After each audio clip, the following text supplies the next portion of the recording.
This is Pixelated Audio, episode 186, featuring the music of Gigandes.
Welcome back to Pixelated Audio, a podcast focusing on game audio, its history, and the people behind it. We're your hosts. I'm Gene, and this is Brian.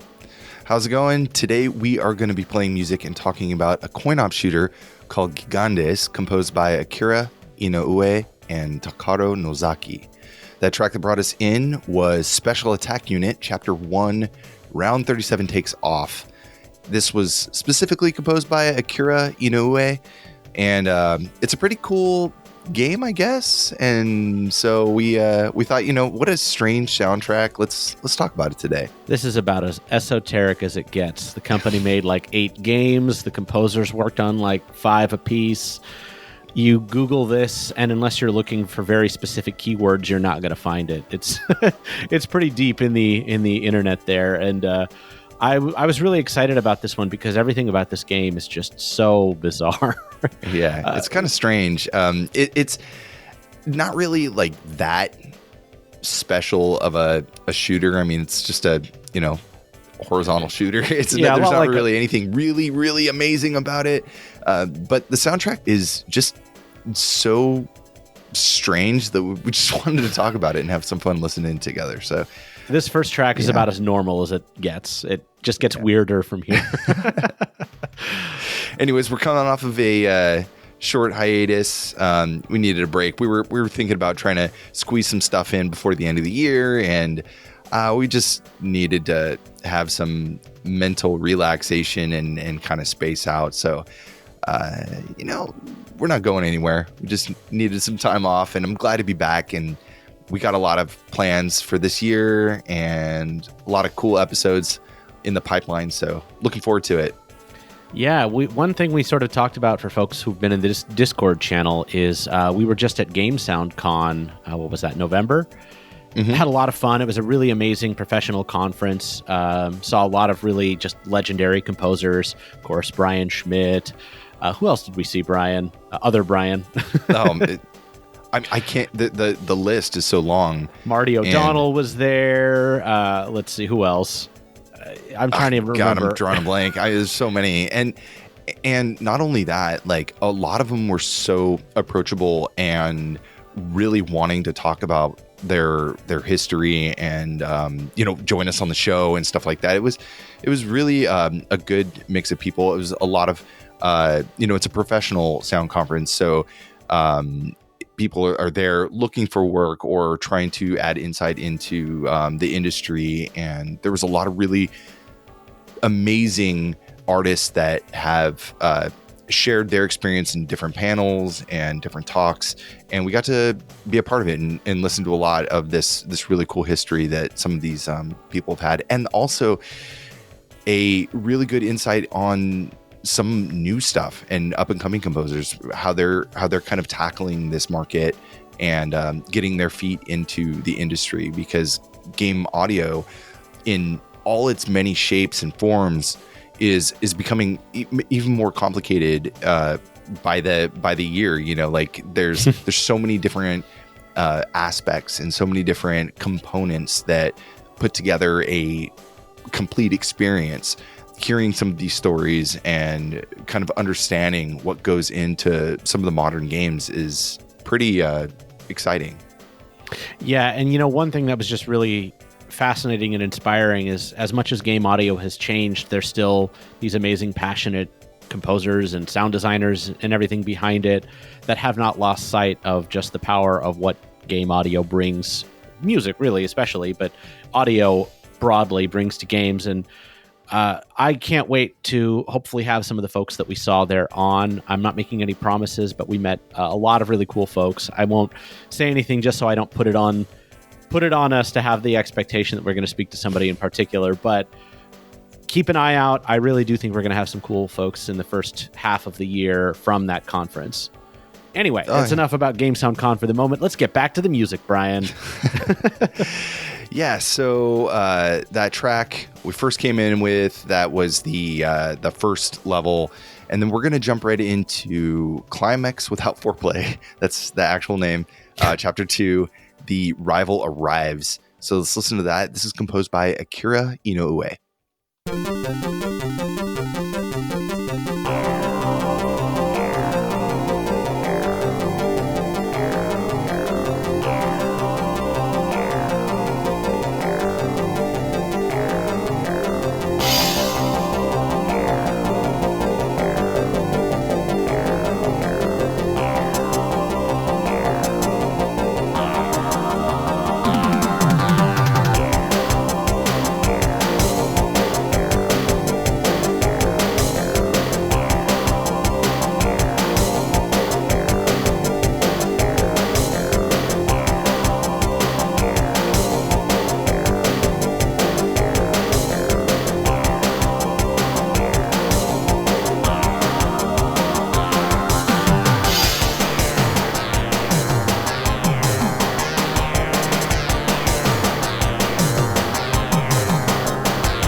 That was the track Climax without Foreplay from the game Gigandes, and I'll be honest, they knew what they were doing with that track title.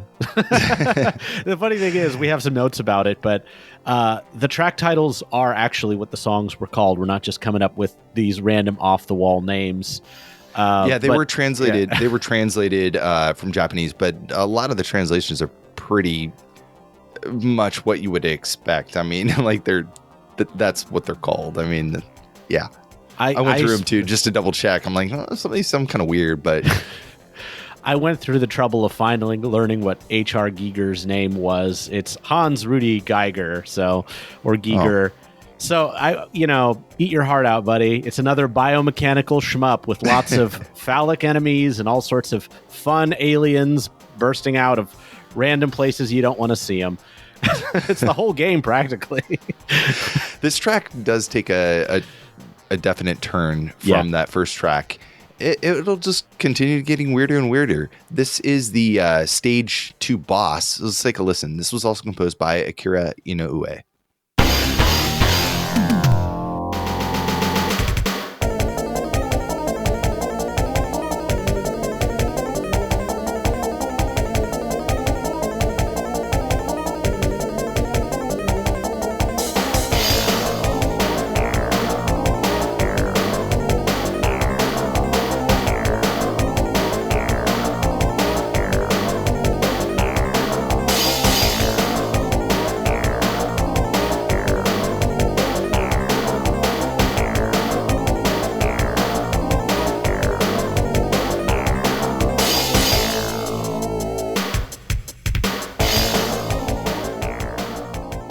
That was the track Propagandasm, or Stage 2 Boss.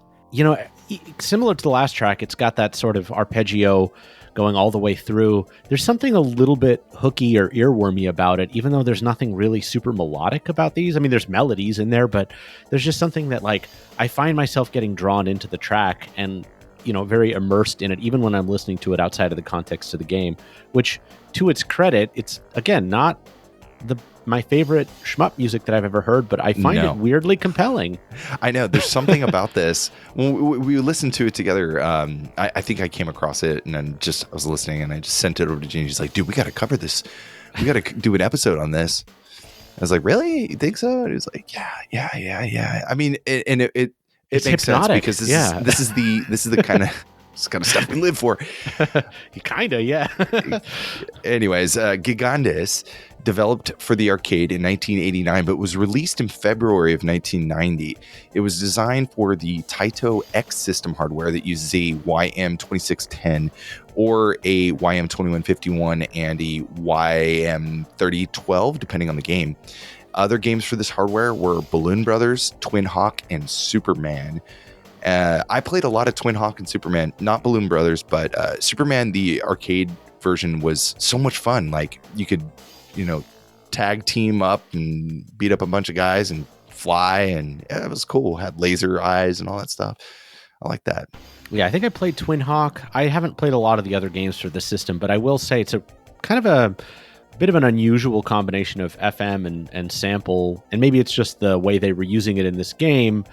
It's not that unusual to do that. The Neo Geo did it a bunch around this time, but it just comes together in sort of a strange way. Again, I'm going to use the word strange or unusual a lot in this soundtrack, but it feels a little experimental at points. Not like, you know, new music, 12-tone system or anything, but for a late 80s arcade game, I feel like there's a couple of tracks in here that I am almost confused why that was in the game. There's a lot of tracks like that, and that's why I think this is a fun soundtrack to go through. Yeah. Tell us about East Technology. This was a pretty small company. Didn't do a whole lot of stuff. No, East Technology, not to be confused with Data East or any of those companies that you might have heard. They started in 1987 in Shinjuku, Tokyo. I don't even know when they stopped, but I think they didn't make any games past around 95 or 6. Most of their about dozen games were either self-published or published by Taito or Technos. Probably the games that they're best known for, which is sort of damning with faint praise, as they say, is Double Dragon 3, the Rosetta Stone, which is easily the worst of the Double Dragon games. And they also worked on Operation Wolf 3, which doesn't look too bad, to be honest, but I don't know anybody that played anything past the first Operation Wolf. But it was a little bit like a Lethal Enforcers. And they also worked on a game called Silent Dragon, which is your typical serviceable mid-90s beat 'em up, you know, kind of like a Streets of Rage with colorful characters, big sprites. Looks like a pretty good game, but it's not an all-timer or a Hall of Famer, so you'd have to seek it out to see if it's something that you're interested in. But I think all of those were arcade only, except for Double Dragon 3, which, you know, was also on NES and things. But yeah, that's about all I could find about the company. I'm sure if I dug really hard, I could find a little bit more, but yeah, not too much to find. Yeah, well, they probably were almost like a pop-up around for a few years, then nothing else after that. So I'd say a lot of their games kind of felt like, I don't want to say knockoffs of better games, but, you know, they were kind of playing, well, you know, what is it called? Balloon Bros is kind of like a Tetris sort of game. They've got a shmup, they've got a beat 'em up or two. They're kind of just like experimenting, and maybe it didn't pay off and the company went under. Because they certainly didn't have any big hits other than maybe Double Dragon, but, you know, that's not saying a whole lot. Yeah. Anyways, let's get into some more music here. We have a track. This is from Chapter 3 or Level 3, Mesopotamian Nightmare. The track is titled Populism Answer. I didn't check the translation on this one. I have no idea what that means, but let's take a listen. We'll be right back.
right, you just heard Populism Answer, which is from Chapter 3, Mesopotamian Nightmare. I don't know why there's like multiple titles within a title, but this was the first track. We heard a lot of stuff already from Akira Inoue. This is the first one from Takaro Nozaki, and I love this track. It's so much fun. The percussion is just really deep and heavy and has this kind of like jungly feel to it. It's just it's a super fun track. Yeah, very, very classic Yellow Magic Orchestra inspiration with those, trills. I got to laugh, though, because obviously this would have been masked during gameplay, but when that drum sample cuts out and you can hear the sample cutting off and just like going to silence, you hear a little tiny pop. If you're listening on headphones, it's pretty obvious. I don't know if that's just in the rip or if it's actually in the game, but I think it's like kind of... Who's going to notice? You're not going to hear that with the firing sound. I know. You'd never hear this in an arcade, so it doesn't matter. We got another track here. This is The Boss from Chapter 3. Let's take a listen. This is also composed by Takaro Nozaki.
That was the track Behold This Face from the game Gigandes, or the Stage 3 boss. And this is I would say, a pretty ahead of its time track in a way. It definitely reminds me of what Taito's in-house Zuntata band would be doing a lot more later on. And kind of reminds me, if I don't know if you were watching a lot of films from this era, Japanese films rather, I feel like they were using this kind of, big orchestral hit sample stuff. I mean, you were even seeing it in like Ghost in the Shell a little bit, even to the mid 90s. It's not common to see this kind of thing in an arcade game. I like it. I think it's a little bit, the speeding up definitely gives it a very disquieting vibe. Yeah, it's very uncomfortable. At first, it kind of sounds like you're melting like a grilled cheese sandwich in like the microwave, but then it starts like bubbling and getting nastier and nastier as the track goes on. And I don't think I've ever made that analogy in my life, but this track is uncomfortable and also kind of awesome at the same time. Even the rhythm that the little synth part is doing is sort of not quite on a grid. It's a little bit wavery just to keep you a little bit off balance. Yeah, it's like some of the notes are kind of at different tempos or something, so it's just something uncomfortable. Yeah. You got a polyrhythm going on for sure. Yeah. Anyways, in the distant future, residing deep below the Earth's surface, a demonic creature named Gigandes has awakened. Summoning its minions from other galaxies to the Milky Way, Gigandes will do anything to conquer mankind. The people of Earth build a small but powerful space fighter called Round 37 in hopes of stopping Gigandes and the chaos that's brought to Earth and the galaxy. Round 37, that's also the name of the first track, Round 37 Takes Off, so kind of ties back into that. I don't know why they call it Round 37. It's round. The ship it is round. It's like a little orb. I gotta say, it's one of the least satisfying ship designs I've ever seen in a game. It's like Pac-Man. Pretty much, with like a swivel on it. Yeah. The game itself is a horizontal scrolling shooter. There's 8 different levels or stages, and you can play it either single player or 2-player co-op. So the Round 37, the ship you control, you can have up to 2 different weapons. I guess its gimmick is you got 2 different weapons that you can attach at the same time. But what's cool about this is you can attach them from any direction, facing forward, back, up, or down. So the way you get these weapons is you kind of have to like maneuver around them to get them to attach the direction you want them to point. And that kind of determines which way they shoot and stuff like that. Each of the 8 levels have a boss that you fight at the end. And the one thing that sets this apart from other games is if you die, you get to keep your weapons and power-ups, but at the beginning of each stage, you start back to a blank slate. So yeah, it's there's a lot of there's DNA of other shmups in this game. It reminds me a little bit of like R-Type, except you can have the pod on top and bottom instead of just back and front. They're not creating anything new here, man. No. It and a lot of the music even reminds me of like Toa Plan games like Zero Wing and some of that stuff, Outzone, just that kind of the way they're using the FM patches kind of reminds me, same time period, so it makes sense. Yeah. Let's get into our next track here. This is Chapter 4, Save the Colony Part 1. The track is, I guess, subtitled New Order. This is composed by Takaro Nozaki, so let's take a listen.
That was composed by Takaro Nozaki, called New Order, Chapter 4, Save the Colony Part 1.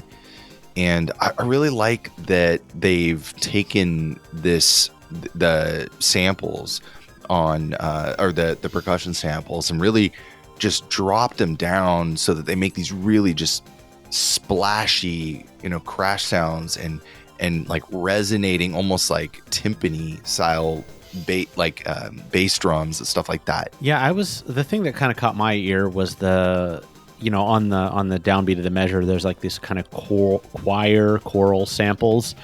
They work, but they also feel a little bit out of band. Like I would not expect that kind of sound to be paired along with that more traditional like triple Japanese rock kind of thing. it's just an interesting combination. And one of those chords, I think it's the second one, just always, whenever it comes around, it's like, that chord doesn't quite sound right.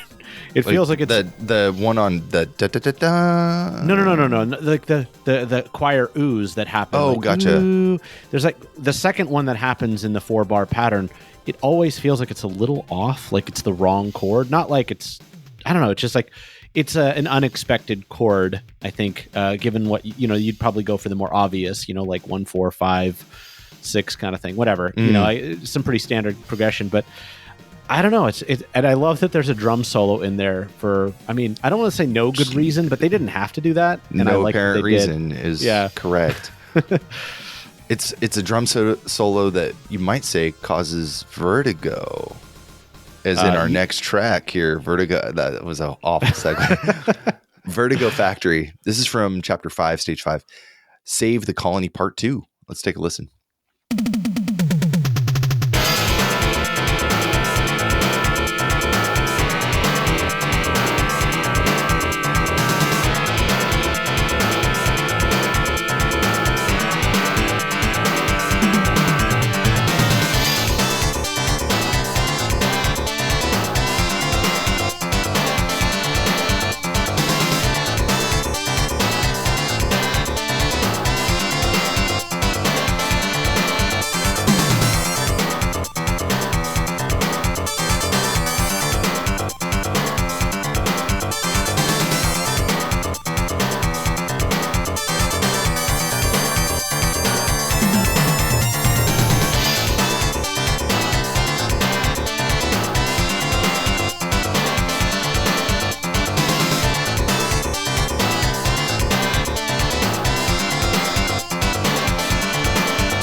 That was Vertigo Factory, or Chapter 5, Save the Colony Part 2, composed by Takaro Nozaki. And I feel like both this and the previous track should have been at the first couple of stages, because they're really catchy. They're really good. Yeah, no, I love this track. This track's awesome. Yeah, I love that. It is super strange. Yeah. I love that ascending arpeggio, because it keeps going up higher and higher as the song goes on. It's like, when is this thing going to resolve? It's great. I love it. It's a cool track. It's super cool. Yeah, I love this one. Tell us about Akira Inoue. Sure. So again, I could not find all that much. I had to cross-reference a couple of different sites even just to get a, comprehensive, air quotes, picture of their credits. And I'm sure I'm missing some, but to the best of my knowledge, they both worked for East Technology on a couple of games together. So the two of them, Takaro Nozaki and Akira Inoue, worked together on the games Last Striker, which I think is a soccer game, Double Dragon 3. Akira Inoue also did the music for the first Kunio game for Super Nintendo, which, Brian, you might need to pronounce this one for me because I can't go through it. It wasn't one of the ones that was translated, I don't think. I can't. It's all written in English here, or written in Roman characters, so it's gonna be harder for me to pronounce Kinyo-kun. Yeah. So I don't think it was the one that was released as, I think it was River City Ransom Zero or something like that, just recently a few years ago. But it's like kind of RPG-ish. And also he worked on the FM Towns version of a 2D fighter called Blandia, which I had never really heard of. And I also found out that he was weirdly the English narrator for this obscure PS1 shoot 'em up called Gaia Seed, which I watched. Gaia Seed. Oh, I've never played it. It looks really cool. But yeah, in the very beginning, there's like a very clearly like Japanese guy speaking in English, and he's just telling the story of like the world was destroyed. Earth launches its last defense kind of thing. The usual 90s shmup space sci-fi shooter thing. But it was really cool. I think that one's another really cool soundtrack. It's got a lot of like big choral stuff. It's very, I don't know, maybe not one that we go to right away, but if we ever have a chance to get to it, I'd love to at least pull a track from it. But that's all I could find about Akira Inoue. Okay. Yeah. And as far as Takaro Nozaki, similar. I found even less about this guy. Worked on Last Striker and Double Dragon 3, and also was the sole composer for that beat 'em up that I mentioned, Silent Dragon. Yeah. Yeah. But, yeah. Usually, if we had a little bit more prep on this one, I might have dug. I think I would have asked Brian to dig into those Japanese sites that give really detailed credits, but they're not composers that really went on to do much that I could tell. That could be the most of it. We don't know. Fortunately, this soundtrack was actually released. I want to say, it was Super Sweep did I think a digital version of it in September of 2013 with all the tracks and the composers who did each one. That's why we're able to say who did what, which is really cool. I don't think it's available to purchase anywhere at all anymore, but it was available at one point. So somebody was like, hey, we got to release this. Yeah, the awesome. VGMDB even mentions it came with a DVD. Who knows? Ooh. Probably Super Play footage or something like that on there. Could be. Could be. We have another track here. This is Chapter 6, Showdown at Tatarajima.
That was the track Island of Aquarium, or Battle of Tatarajima Island, Episode 6 or Stage 6.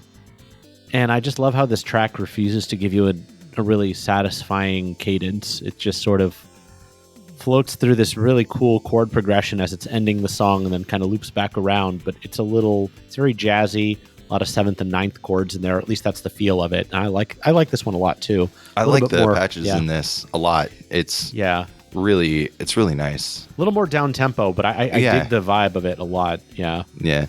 The track is titled Showdown at Tatarajima, which is like Tatara Island.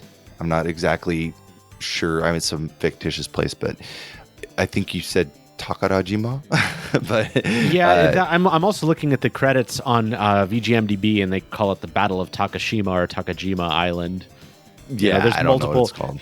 I think the titles are up to interpretation at this point. Yeah, I'd have to look at the Japanese title. I don't know what it actually says. But yeah, I like this track a lot. And we have the boss theme from Chapter 6 next. This is Fight Fire with Fire, composed by Takaro Nozaki.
That was Fight Fire with Fire, Stage 6 Boss, composed by Takaro Nozaki. And the PSG on this is terrifying. It's it's like a really high pitch, like going up and then drops back down. Oh, it's terrifying.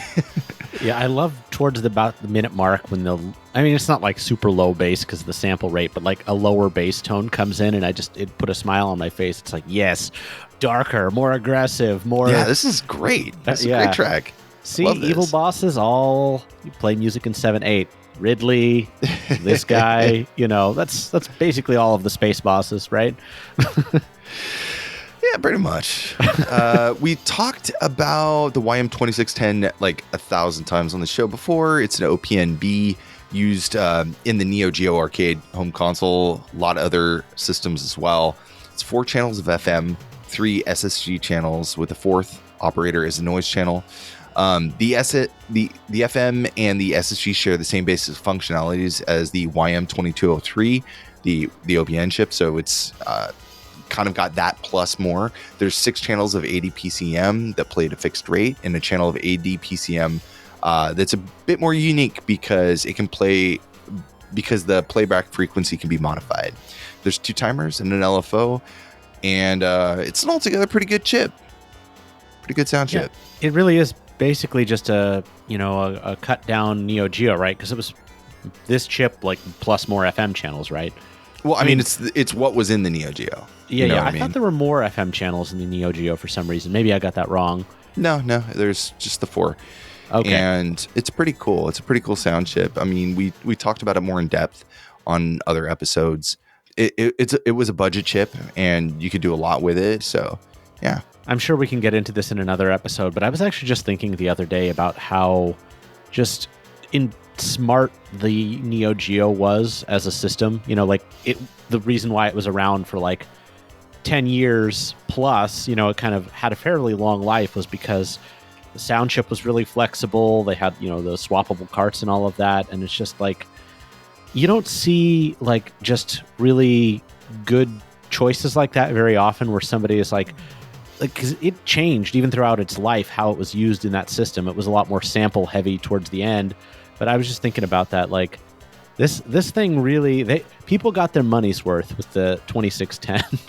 Yeah, I mean, it was used in a lot of Taito's arcade machines from the late 80s all the way to like the Z system. Again, Neo Geo and a bunch of other arcade games.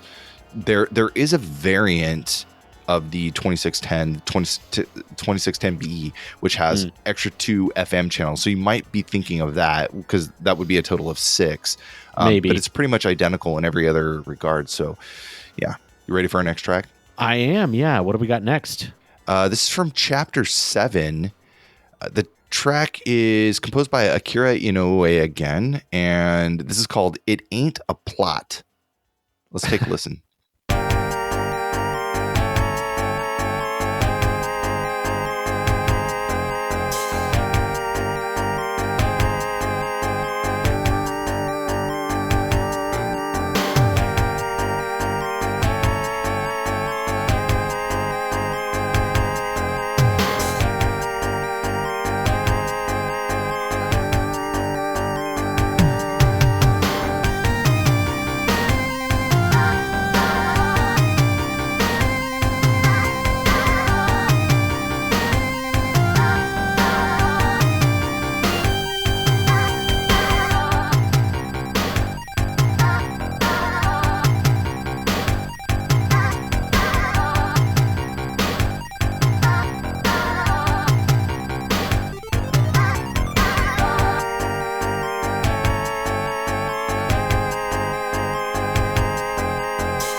That was the track It Ain't a Plot, otherwise known as Chapter 7, The Underground Kingdom of Larzan, or Larzan. I don't know.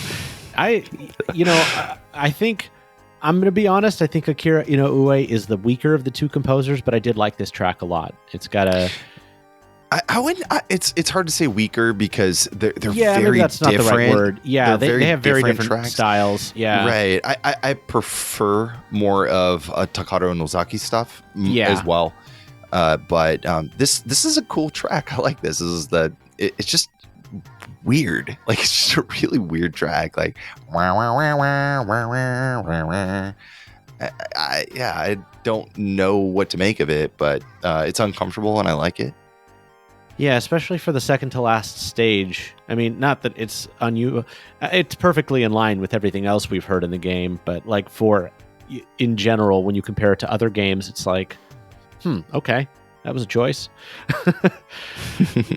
No, I mean, I did enjoy the track, but I just, every once in a while, sometimes we really like to listen to soundtracks that are just like really just solid. And for me, the thing about this one is just how unconventional it is. And I think that's to its strength. And you heard it here, folks. You're not going to hear it in too many other places. We're not going to be beaten to the punch by too many people playing the music from this game. At least I don't think so. I hope not. We have another track here. This is Last Chapter called, it's 5 count. Last Chapter, Sleep Quietly, My Friend. So let's take a listen. And we'll I be right love back. that title. I know.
All right, that was the track 5 count, also known as Last Chapter, Sleep Quietly, My Friend, which is not what I would have named that track. No, this is the most chaotic track so far, and I loved every minute of it. It was amazing. It was so all over the place, so much chaos. And yeah. It's a great way to Nozaki-san. wind down the game, except it's not winding down at all. But so many, tastefully dissonant choices there. Rhythmically and melodically, it's put together in a very cool way. But you just don't hear music like that too often, which is a shame. I do like that style of like. It's meant to be a little bit like abrasive, right? Some of the sounds are a little aggressive. The rhythms are very... Some of the sounds? That's an understatement. It's just like every single patch is in your face. Yeah, this track is... I don't know if how do you pick a favorite when they're all winners, right? It's... Yeah, I know. All equally... Yeah. It's a great soundtrack. I put some screenshots in here because I wanted to talk about kind of the visuals a little bit. Just not a whole lot to say. It's the game is very colorful. It looks nice. The bosses are really strange and it just looks like a bunch of weird like junkyard parts thrown together on all of them. Some of them are kind of like Gene's.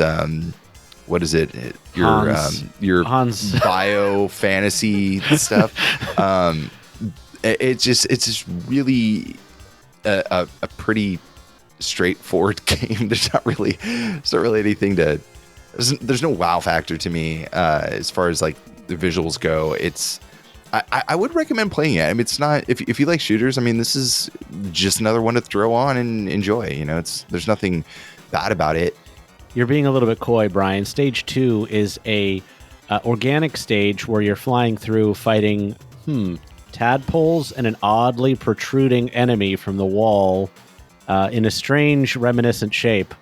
Use your imagination, folks, or watch a long play. It's Hans and I really dug this game for sure. Good. There's two of you. We got another track here. This is Unused track 4, composed by Takaro Nozaki. Let's take a listen.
That was an Unused track 4.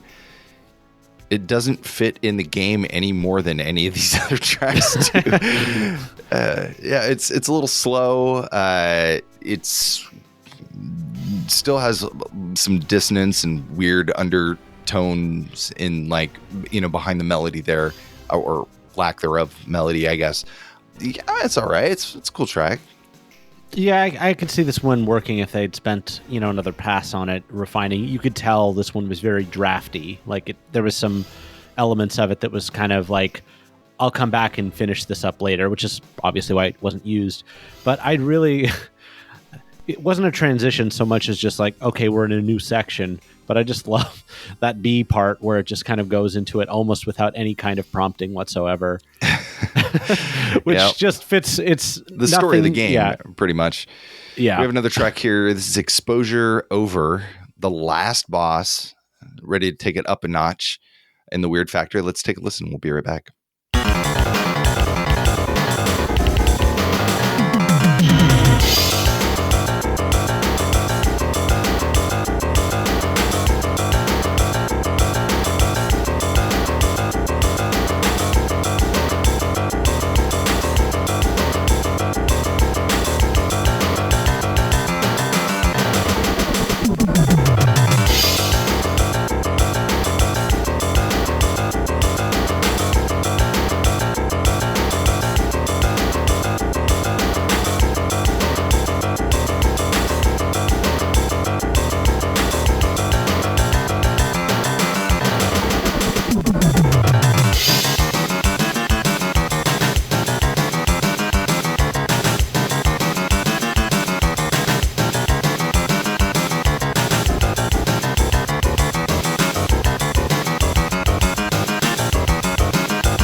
that was the last boss theme, Exposure Over, composed by Takaro Nozaki.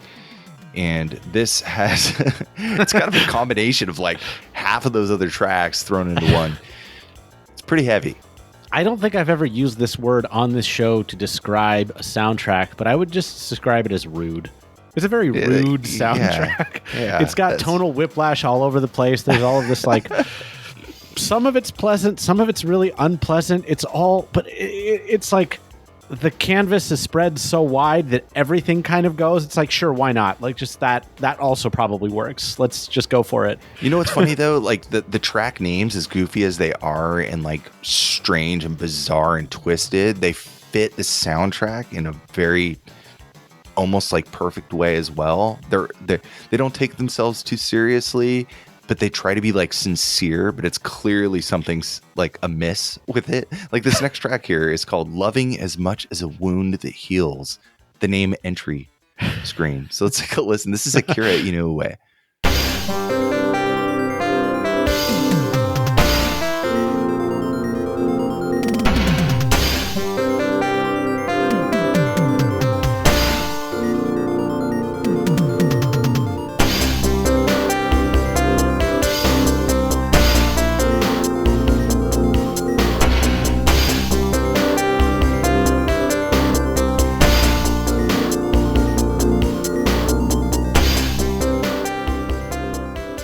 That was Loving as Much as a Wound That Heals, name entry 1, composed by Akira Inoue. I kept thinking like this would be a good intro to like Star Search or something. Like it was so like, oh, welcome to the next level or something. I don't know. So something in cyberspace as you're floating around as a 3D avatar. I gotta say though, like it's a perfectly fine track, but a way over the top name. Like, yeah. For what the music is, Loving as Much as a Wound That Heals is just a completely... It's deep, man. Yeah. It's deep. As the kids these days would say, that title is completely out of pocket. Like, what's going on here? But everything about this soundtrack has just been just a real treat to go through, both in terms of... I've only listened to bits and pieces of it. A lot of this I'm hearing for the first time. So it's been really fun to kind of be surprised, even though I knew going in what we were listening to. I listened to the soundtrack multiple times, but whenever you and I kind of put it under the microscope, that's when I'm really like actively listening. And yeah, I noticed so much more.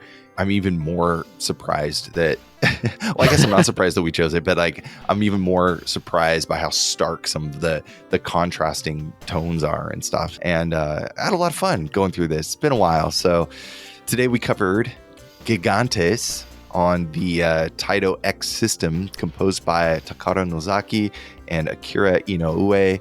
If you want to know more about the show, you can find us online at pixelatedaudio.com for the show notes and the track lists. And special thanks on this episode to the Golden Horse, who ripped this soundtrack on VGM Rips and putting the pack together.